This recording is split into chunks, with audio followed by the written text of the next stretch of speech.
नमस्कार दोस्तों, गणित के कुछ महत्वपूर्ण प्रश्नों को यहाँ पर डिस्कस किया जाएगा। तो सीटेट की परीक्षा जो कि आपकी 20 अगस्त को होनी है, उसके लिए ये प्रश्न आपके ये श्रृंखला जो है बहुत ही महत्वपूर्ण हो जाती है। प्रीवियस ईयर के प्रश्न है, सिलेबस वही है आपका, तो घुमा फिरा के वही प्रश्न आपके पूछे जाते हैं।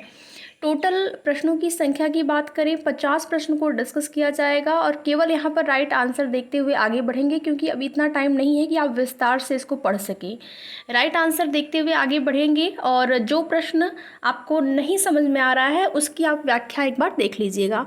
देखेंगे जो पहला प्रश्न है, 20वीं सदी के स्वशिक्षित भारतीय गणितीय प्रतिभावान व्यक्ति कौन थे? तो ये थे Srinivasa Ramanujan, option number C. इसके बाद देखेंगे नेक्स्ट क्वेश्चन है, गणित सार संग्रह के लेखक कौन है? तो ये हैं ऑप्शन नंबर सी, यानी कि महावीराचार्य। इसके बाद देखेंगे तीसरा प्रश्न क्या है, माप की अवधारणा विकसित करने हेतु अपनाए गए निम्नलिखित कार्यों को क्रम से लगाइए।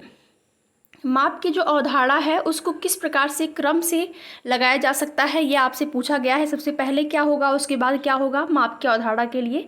तो यहाँ पर जो आपका राइट आंसर होगा वो हो जाएगा ऑप्शन नंबर डी, यानी कि सबसे पहले आप लगाएंगे इसमें शिक्षार्थी सरल अवलोकन द्वारा व्यक्तियों को सत्यापित करते हैं, इसको आप पहले नंबर पर लगाएंगे। शिक्षार्थी सरल अवलोकन द्वारा वस्तुओं को सत्यापित करते हैं। उसके बाद जो है यहाँ पर जो आपका शिक्षार्थी लंबाई मापने के लिए अमानक इकाई का प्रयोग करते हैं, यानी कि ये दूसरा वाले को दूसरे नंबर पर लगाएंगे, दूसरे वाले को इसके बाद पहले नंबर को लगाएंगे। शिक्षार्थी लंबाई मापने के लिए मापन इकाई का प्रयोग करते हैं, इसको तीसरे नंबर पर लगाएंगे। और शिक्षार्थी मीट्री इकाई के बीच के संबंधों को समझते हैं, ये आपका चौथे नंबर पर लगेगा। तो इस प्रकार से यहाँ पर जो राइट आंसर हो जाएगा आपका हो जाएगा ऑप्शन नंबर डी।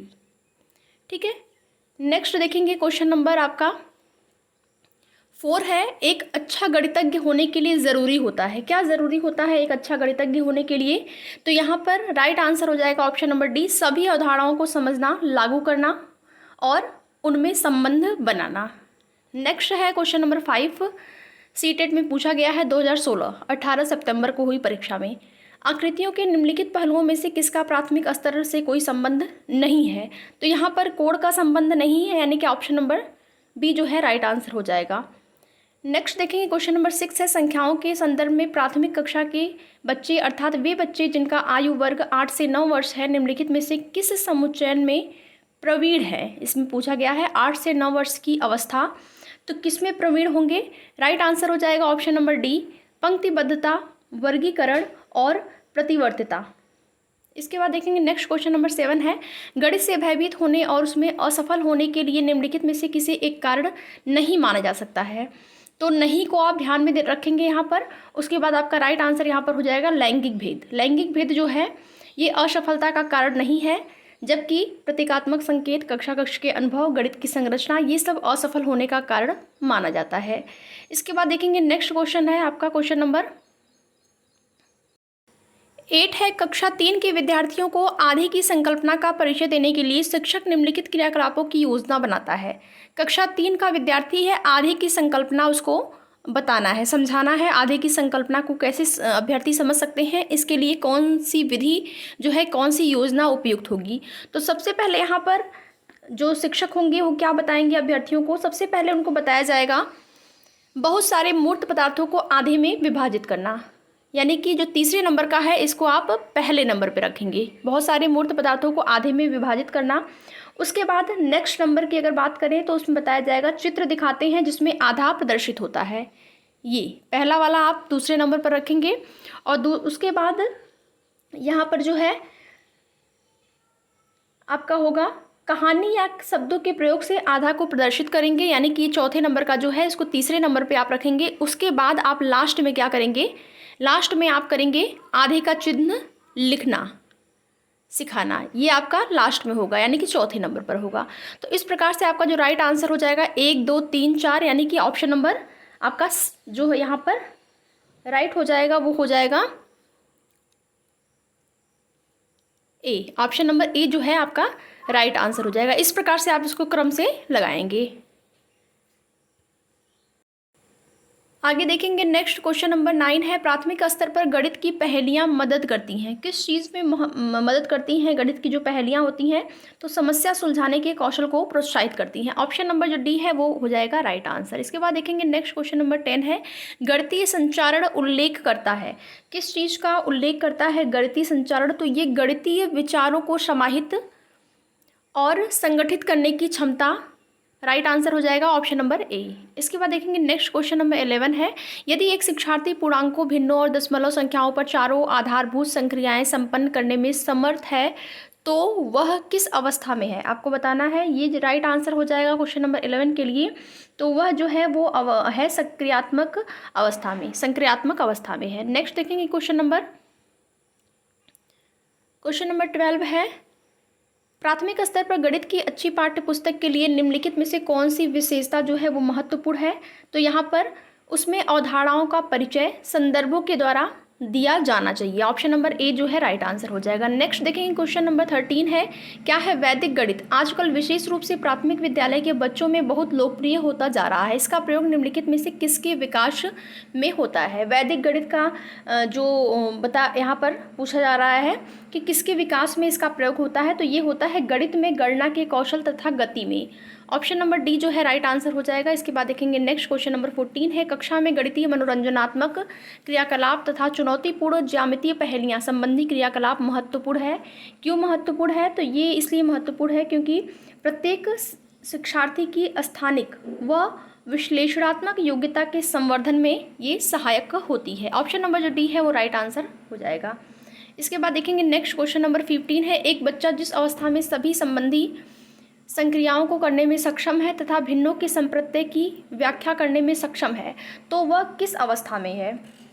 संक्रियाओं को करने में, संक्रियाएं मतलब आपका जोड़, घटाना, गुणा, भाग, और साथ ही साथ भिन्नों के संप्रत्यय की व्याख्या करने में भी वो सक्षम है। तो कौन सी अवस्था में बच्चा आएगा? वो आएगा संक्रियात्मक अवस्था में। ठीक है, ऑप्शन नंबर बी जो है राइट आंसर हो जाएगा। इसके बाद देखेंगे नेक्स्ट क्वेश्चन नंबर आपका है 17, क्या है?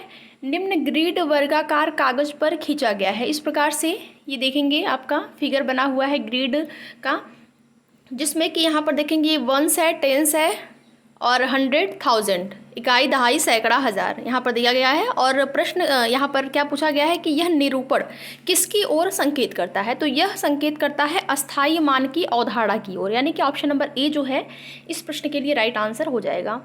क्वेश्चन नंबर 18 देखेंगे, कक्षा 4 की पाठ्यपुस्तक से दी गई निम्नलिखित समस्याओं में से कौन सी बहु अनुशासनात्मक समस्या की ओर संकेत करती है? राइट आंसर यहाँ पर हो जाएगा, भारत के झंडे का आरेख बनाइए और झंडे में सममित रेखाओं की संख्या को पहचान करिए। Right answer option number D हो जाएगा। क्या पूछ रहा है? बहु अनुशासनात्मक समस्या की ओर संकेत करता है, तो ये आपका राइट आंसर हो जाएगा। इसके बाद देखेंगे नेक्स्ट क्वेश्चन नंबर आपका 19 है, गणित में प्रक्रमण संबंधी प्रवाहपूर्णता का अर्थ है नियमों, सूत्रों और कलन विधियों, कलन गणित का ज्ञान होना, परिशुद्धता, लचीलेपन एवं निपुणता के साथ उनका क्रियान्वयन करना। गणित में लचीलापन जो है वो किसकी ओर संकेत करता है? आपको बताना है। गणित में जो लचीलापन है वो किसकी ओर संकेत करता है? तो ये संकेत करता है एक से अधिक उपागम का प्रयोग करते हुए एक खास प्रकार की समस्या का समाधान करने की योग्यता, यानी कि जब बच्चा नहीं सीख पा रहा है किसी एक विधि से तो अलग अलग विधियों के माध्यम से एक से अधिक उपागमों का अलग अलग TLM के द्वारा बच्चों को सिखाया जाना। Right answer option number B हो जाएगा। इसके बाद देखेंगे नेक्स्ट क्वेश्चन नंबर 20 है, फरहान ने विद्यालय के पुस्तकालय में जाने पर यह पाया कि कहानी अनुभाग में रखी 100 पुस्तकें नष्ट हो गई हैं, 20 पुस्तकों का किसी को पता नहीं है, 219 पुस्तकें अलमारी में रखी हैं, 132 पुस्तकों को बच्चों को पढ़ने के लिए दिया गया है। पुस्तकालय में कुल कितनी कहानी की पुस्तकें थीं? प्रश्न क्या है? शिक्षक इस प्रश्न द्वारा किस मूल्य को पढ़ा सकता है? ये जो चीज़ें पूछ रहा है, जिस प्रकार का प्रश्न शिक्षक ने किया है, तो इस प्रश्न के द्वारा किस मूल्य को पढ़ा सकता है? तो इस प्रश्न के द्वारा शिक्षक जो है पुस्तकों की अच्छी देखभाल करना, इस मूल्य को पढ़ा रहा है, यानी कि ऑप्शन नंबर सी जो है राइट आंसर हो जाएगा। इसके बाद देखेंगे नेक्स्ट क्वेश्चन नंबर 21 है, और क्या है क्वेश्चन नंबर 21? निम्नलिखित पर विचार कीजिए। ये आपका दिया है 5+2 क्या होगा? इस सीमित उत्तर प्रश्न का तदनुरूप मुख्य मुक्त उत्तर प्रश्न होगा। क्या होगा? मुक्त उत्तर प्रश्न। यानी कि यहाँ पर आपसे पूछ रहा है तो आप यहाँ पर ध्यान देंगे, मुक्त उत्तर प्रश्न का यहाँ पर ये मतलब हुआ कि किसी भी एक प्रश्न का कई प्रकार से उसका आंसर दे पाना, यही होता है मुक्त। यहीं पर बद्ध होता तो किसी भी प्रश्न का केवल एक आंसर देना, केवल एक उचित आंसर देना, वो आपका बद्ध हो जाता। मुक्त पूछा गया है तो यहाँ पर बताएंगे राइट आंसर जो आपका हो जाएगा वो हो जाएगा सी। कोई ऐसी दो संख्याएं बताइए जिसका योग 4 हो। तो कई ऐसी संख्या आप बता सकते हैं जिसका योग 8 होता है। जैसे कि आप 5+3 बता सकते हैं, यहाँ पर 4+4 बता सकते हैं, 3+5 बता सकते हैं। तो इस प्रकार से आप कई प्रकार से इसका आंसर दे सकते हैं। तो ये आपका मुक्त उत्तर प्रश्न है। ठीक, नेक्स्ट देखेंगे क्वेश्चन नंबर 22। प्रश्न है, कक्षा 3 में गुणन की इकाई में अनुमोदित मूल संकल्पना है। ये मूल संकल्पना जो है वो है गुणन के गुणधर्म, क्रम, गुण और समूह गुण। Right answer option number B हो जाएगा। इसके बाद नेक्स्ट क्वेश्चन नंबर 23 है, भिन्न की इकाई से शिक्षक ने छात्रों से किन्हीं 5 भिन्नों की सूची बनाने के लिए कहा। यह प्रश्न किसकी ओर संकेत करता है? तो ये सोचने की क्षमता की ओर संकेत करता है, सोचने के निम्न स्तर। नेक्स्ट देखेंगे क्वेश्चन नंबर 24 है, निम्नलिखित कक्षा 3 की पाठ्यपुस्तक में से एक समस्या है। निम्नलिखित समस्या को हल करने के लिए कौन सी गणितीय संक्रिया का प्रयोग किया जाएगा? क्या है प्रश्न, क्या समस्या है? आप यहाँ पर देख सकते हैं, एक दूध वाला 10 दिन में 1410 लीटर दूध बेचता है। वह एक दिन में कितने लीटर दूध बेचता है? उपर्युक्त सवाल में ब्लूम के संज्ञानात्मक क्षेत्र के किस दक्षता की ओर संकेत किया जाता है? यानी कि ये प्रश्न आपका ब्लूम से पूछा गया है। ब्लूम का संज्ञानात्मक जो क्षेत्र है उसके आधार पर आप बताएंगे। तो ये जो प्रश्न है वो आपका आ जाएगा विश्लेषणात्मक दक्षता के अंतर्गत। ठीक है, ऑप्शन नंबर जो डी है वो राइट आंसर हो जाएगा। विश्लेषणात्मक दक्षता की ओर ये संकेत करता है। नेक्स्ट देखेंगे क्वेश्चन नंबर 25 है, निम्नलिखित कक्षा 5 की पाठ्यपुस्तक में से एक सवाल है। यहाँ 4 खंबे हैं जिसका माप क्रमशः 104 सेंटीमीटर, दूसरे का 215, तीसरे का 150 सेंटीमीटर, 235 सेंटीमीटर चौथे खंबे का है। यदि उन्हें समान लंबाई के टुकड़ों में काटना है तो प्रत्येक टुकड़े की अधिकतम लंबाई क्या होगी? यह सवाल किसके लिए पूछा गया है? 25 का राइट आंसर हम बताएंगे क्या हो जाएगा। तो इसका आपका जो राइट आंसर हो जाएगा वो हो जाएगा सीखी गई संकल्पनाओं का प्रयोग करते हुए समस्या समाधान कौशल को बढ़ाना। बच्चा क्या सीखा है उसकी संकल्पनाओं का प्रयोग करते हुए जो उसकी कौशल है, सीखने की क्षमता है, उसको और बढ़ाया जाना। नेक्स्ट देखेंगे क्वेश्चन नंबर 26 है, एक बच्चा संख्याओं, संकेतों, घड़ी के 2 कांटों, विभिन्न सिक्कों आदि में अंतर करने में कठिनाई प्रदर्शित करता है। इसका निहितार्थ है कि जो विशिष्ट बाधाएं उसके सीखने को प्रभावित कर रही हैं वे क्या हैं? कौन सी बाधाएं हैं जो कि उसको प्रभावित कर रही हैं? क्या सीख रहा है? वहाँ पर देख सकते हैं संख्या, संक्रिया, संकेत, घड़ी के 2 कांटों, विभिन्न सिक्कों आदि में अंतर करने में कठिनाई का प्रदर्शन कर रहा है। तो यहाँ पर क्या हो जाएगा आपका कमजोर चक्षुक प्रक्रमण योग्यता, जैसे चाक्षुक विभेदीकरण, स्थानिक संगठन और चाक्षु समन्वय, क्योंकि देखने में बच्चे को समस्या हो रही है। नेक्स्ट देखेंगे क्वेश्चन नंबर है 27 है, क्या है? उच्च क्रमीय चिंतन कौशल पर आधारित प्रश्न मांग करते हैं। किसकी मांग करते हैं? तो ये मांग करते हैं ऑप्शन नंबर सी, यानी कि कुछ सीमा तक संज्ञानात्मक प्रयास और ज्ञान की। नेक्स्ट देखेंगे क्वेश्चन नंबर 28 है, किन 2 संख्याओं को गुणा करने पर 24 गुणनफल प्राप्त होगा? यह प्रश्न है। ये कैसा प्रश्न है आपको बताना है, खुले अंत वाला प्रश्न है या फिर ये जो है आपका वो बद्ध अंत वाला प्रश्न है। 24 गुणनफल पूछा गया है तो ये जो है आपका ये मुक्त अंत वाला प्रश्न है, क्योंकि इसमें एक से अधिक उत्तर है। एक और प्रश्न ऐसा आया था, फिर से आपको प्रश्न मिल गया, यानी कि खुला अंत और बद्ध अंत वाला प्रश्न जो है आपका एक बनना ही बनना है, चाहे वो मैथ में बने, पेडागोजी आपका CDP में बने, चाइल्ड डेवलपमेंट में बने, चाहे आपका हिंदी में बने, इंग्लिश में बने, किसी भी पेडागोजी में आपका बनना ही बनना है। हो सकता है कि मैथ में भी बन जाए और हिंदी में भी बन जाए, तो इस प्रकार के प्रश्न आपके पूछे जाते हैं। नेक्स्ट देखेंगे क्वेश्चन नंबर आपका 29, कक्षा 3 में 2 अंकी संख्याओं के व्यकलन को प्रस्तुत करने के लिए शिक्षक निम्नलिखित चरणों का अनुगमन करता है। इसमें कि यहाँ पर देखेंगे 3 चरण दिया गया है, चरणों को पढ़ेंगे। उसके बाद इस स्थिति में शिक्षक किससे पाठ का विकास कर रहा है? तो यहाँ पर राइट आंसर हो जाएगा व्यवस्था, संकल्पना, परिकलन प्रक्रिया और संक्रिया। ये जो तीनों चरण हैं किससे संबंधित है? व्यवस्था संकल्पना से संबंधित है, परिकलन प्रक्रिया संबंधित है और इसके बाद संक्रिया से संबंधित है। Right answer option number C हो जाएगा। नेक्स्ट देखेंगे क्वेश्चन नंबर 30। सबसे उपयुक्त व्यूह रचना जिनका प्रयोग धनराशि के योग की कुशलता को आत्मसात करने के लिए किया जा सकता है। राइट आंसर क्या हो जाएगा? राइट आंसर आपका हो जाएगा भूमिका निर्वाह यानी कि role play. Option number A जो है इस प्रश्न के लिए राइट आंसर हो जाएगा। इसके बाद देखेंगे नेक्स्ट क्वेश्चन नंबर 31 है, कक्षा 3 के विद्यार्थियों को संख्या पद्धति पढ़ाने का उद्देश्य है। कक्षा 3 का विद्यार्थी है, संख्या पद्धति पढ़ाया जा रहा है, तो उसका उद्देश्य क्या हो सकता है? उसका उद्देश्य होता है संख्याओं को सैकड़ा, दहाई, इकाई के समूह के रूप में देखना और स्थानीय मानों की सार्थकता को दर्शाना। तो देखिए ये जो स्थानीय मान वाला प्रश्न है ये भी आपका 2 आपको मिल गया। ये प्रश्न, ये टॉपिक जो भी इम्पॉर्टेंट है, आपका एक प्रश्न यहाँ से बनना ही बनना है। इसके बाद देखेंगे नेक्स्ट क्वेश्चन नंबर आपका है 32 क्वेश्चन नंबर है, रेजुल एक गति संवेदी शिक्षार्थी है। उसकी शिक्षिका सुश्री नेहा उसकी अधिगम शैली को समझती है। उसकी गुणन की संकल्पना को स्पष्ट करने के लिए उन्हें निम्नलिखित में से किस व्यूह रचना का चयन करना चाहिए? व्यूह रचना आप देखेंगे इस प्रकार से दिया गया है, तो यहाँ पर जो राइट आंसर हो जाएगा क्या है? गति संवेदी शिक्षार्थी है, जिसमें कि अधिगम शैली को संबंधित यहाँ पर पूछा गया है। कौन सा राइट आंसर हो जाएगा? तो आड़ी तिरछी रेखाओं पर अनुच्छेद बिंदुओं को गिनना जो है यहाँ पर राइट आंसर हो जाएगा, ऑप्शन नंबर डी।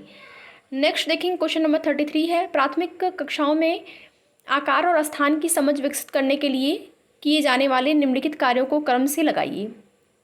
प्राथमिक कक्षा की बात हो रही है, आकार और स्थान की समझ को विकसित करने के लिए किस प्रकार से इसको क्रम से लगाया जा सकता है, आपसे ये पूछ रहा है, तो राइट आंसर आपका हो जाएगा ऑप्शन नंबर ए।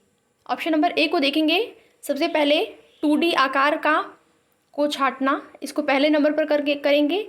उसके बाद यहाँ पर 2D आकार की भुजाओं और शीर्षों का अवलोकन करते हुए उनकी विशेषताओं का मिलान करेंगे। उसके बाद विभिन्न 2D आकारों की भुजाओं, शीर्षों और विकर्णों की गणना करते हुए उसका वर्णन करेंगे। लास्ट में क्या करेंगे? 2D आकारों की विशेषताओं का सहज बुद्धि से वर्णन जो है वो लास्ट में किया जाएगा। तो ऑप्शन नंबर जो ए है वो हो जाएगा राइट आंसर। इसके बाद देखेंगे नेक्स्ट क्वेश्चन नंबर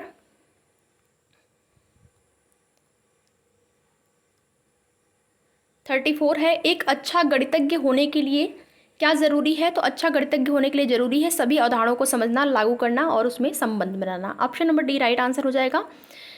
35 देखेंगे, प्रिया गणितीय प्रश्न करने में निपुण है, उसमें किस प्रकार की बहुबौद्धिकता की अधिकता है? गणितीय प्रश्नों को अगर सॉल्व कर पाना आसान है या निपुण है अभ्यर्थी, तो वो किस प्रकार की बौद्धिकता की अधिकता है उसमें? तो वो है तार्किक बुद्धि लगती है मैथ में। इसके बाद देखिए नेक्स्ट क्या है, एल्गोरिदम बच्चों में नहीं विकसित कर सकते हैं। क्या विकसित नहीं कर सकते हैं आपसे पूछ रहा है यहाँ पर, तो राइट आंसर हो जाएगा रटना। बाकी जो सूत्र है, ज्ञान है, तर्क की समझ है, ये विकसित कर सकते हैं, रटना विकसित नहीं कर सकते हैं, तो राइट आंसर आपका हो जाएगा ऑप्शन नंबर ए। नेक्स्ट देखेंगे 37 है, अमूर्तता, विशिष्टता एवं व्यापीकरण किस विषय की समझ बढ़ाने के लिए उपयोग किया जाता है? तो ये गणित की समझ बनाने के लिए जो है उपयुक्त किया जाता है। Right answer option number D हो जाएगा। कुछ चीज़ों को आप अपने सब्जेक्ट में खुद ही समझ सकते हैं। जैसे ये प्रश्न है, अगर आप को इस प्रश्न का राइट आंसर नहीं भी पता होगा, आप गणित वाला पोर्शन जो है उसको सॉल्व कर रहे होंगे, तो आप स्वयं भी समझ सकते हैं कि गणित से प्रश्न पूछा गया है तो गणित के बारे में ही पूछा गया है। ठीक है, नेक्स्ट देखेंगे क्वेश्चन है, बच्चों में गोलाई की अवधारणा धीरे धीरे विकसित होती है, किस प्रकार से जो है गोलाई की अवधारणा विकसित होती है? तो मूर्त से अमूर्त की ओर, यानी कि ऑप्शन नंबर जो यहाँ पर है आपका बी, वो हो जाएगा राइट आंसर। इसके बाद देखेंगे नेक्स्ट क्वेश्चन नंबर 39 क्या है? 39, एक DSK प्रशिक्षार्थी ने अध्यापन अभ्यास के समय बच्चे की कॉपी में लिखना निम्नलिखित त्रुटि देखी। इस प्रकार से त्रुटि देखी गई, 62 में से 48 को माइनस करना था, बच्चे ने किस प्रकार से माइनस किया है आप देख सकते हैं। तो बच्चे ने क्या समझने की गलती यहाँ पर की है? तो बच्चा जो है यहाँ पर उधार लेने की समझ का विकास नहीं हो पाया है, इस वजह से उसने इस प्रकार की गलती की है। 40वां प्रश्न है, गणित की पाठ्य पुस्तक का आवश्यक अंग है। क्या है आवश्यक अंग? तो उसमें अवधारणा का स्पष्टीकरण, अवधारणा की क्रमबद्धता, अवधारणाओं को व्यवहारिक जीवन से जोड़ना सबसे ज़्यादा जरूरी होता है, व्यवहारिक जीवन से जोड़ना। उपरोक्त सभी राइट आंसर हो जाएगा।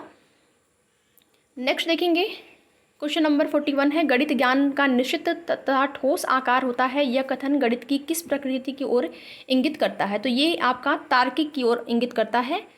गणित में ऐसा कोई भी प्रश्न है तो आप तार्किक पे ही लगाएंगे, तर्क, तार्किक, इस प्रकार से। अगला प्रश्न यहाँ पर देखेंगे 42 नंबर का है, इकाई योजना के प्रतिपादक हैं, तो इकाई योजना के प्रतिपादक हैं हार्वर्ड। नेक्स्ट है क्वेश्चन नंबर 43, क्या है प्राथमिक स्तर पर गणित का क्या महत्व है? तो प्राथमिक स्तर पर आपसे यहाँ पर गणित का जो है वो महत्व पूछ रहा है, तो प्राथमिक स्तर पर गणित का जो महत्व होता है वो होता है मानसिक। ऑप्शन नंबर डी जो है राइट आंसर हो जाएगा। नेक्स्ट देखेंगे क्वेश्चन है, गणित विज्ञान है, क्या है गणित विज्ञान? जो है गणनाओं का विज्ञान है, right answer option number C हो जाएगा। नेक्स्ट देखेंगे क्वेश्चन नंबर 45 है, विकासशील मूल्यों में सफलता मुख्यतः निर्भर करती है, किस पर निर्भर करती है? तो ये निर्भर करती है शिक्षक पर। इसके बाद देखेंगे 46, अनुपस्थिति रोकी जा सकती है, किससे रोकी जा सकती है? अभिभावकों, माता पिता से संपर्क करके। इसके बाद देखेंगे नेक्स्ट है, गणित की प्रकृति है, क्या है गणित की प्रकृति? तार्किक है, right answer option number B हो जाएगा। टॉपिक अलग है आपका, पाठ्यचर्या में गणित का स्थान एवं गणित शिक्षण के उद्देश्य। इसमें 48 नंबर का क्वेश्चन है, चौथी कक्षा के विद्यार्थियों के लिए अधिगम उद्देश्य दिया गया है। विद्यार्थी दशमलव वाली दो संख्याओं की, जो कि दशमलव के 2 स्थान तक की है, को क्रम से रखने और उसकी तुलना करने की योग्यता रखता है। यह अधिगम का उद्देश्य उल्लेख करता है। किस चीज़ का उल्लेख करता है आपको यहाँ पर राइट आंसर इसके लिए बताना है। तो ये जो उल्लेख करता है वो करता है सुव्यवस्थित ध्येय का, यानी कि right answer option number B हो जाएगा। नेक्स्ट देखेंगे क्वेश्चन नंबर आपका 49 है, गणित की पाठ्यपुस्तक में विभिन्न प्रकरणों में खंड अभ्यास समय को समावेशित करने का उद्देश्य है। क्या उद्देश्य है? खंड अभ्यास समय को समावेशित करने का जो उद्देश्य है वो है विस्तृत अधिगम अवसर प्रदान करना। इसके बाद देखेंगे नेक्स्ट क्वेश्चन नंबर 15 है, 50 प्रश्नों को ही डिस्कस किया जाएगा। राष्ट्रीय पाठ्यचर्या की रूपरेखा एनसीएफ 2005 के अनुसार प्राथमिक स्तर पर गणित शिक्षण का उद्देश्य निम्नलिखित में से कौन सा नहीं है? आपसे पूछ रहा है कौन सा नहीं है। तो गणित में उच्चतर और अमूर्त पढ़ाई की तैयारी, ये उद्देश्य नहीं है। बाकी यहाँ पर ये आपका उद्देश्य नहीं है। बाकी जो बी है, सी, डी, ये तीनों जो है वो उद्देश्य हैं। किसके उद्देश्य? एनसीएफ 2005 का प्राथमिक गणित पर गणितीय शिक्षण का उद्देश्य है। ठीक है, तो इस प्रकार से 50 प्रश्नों को डिस्कस किया गया। कितने प्रश्न आपके सही हुए, कितने गलत हुए, अगर आप वीडियो देख रहे हैं तो आप कमेंट करके ज़रूर बताएं। वीडियो में लास्ट तक बने रहने के लिए आप लोगों का धन्यवाद।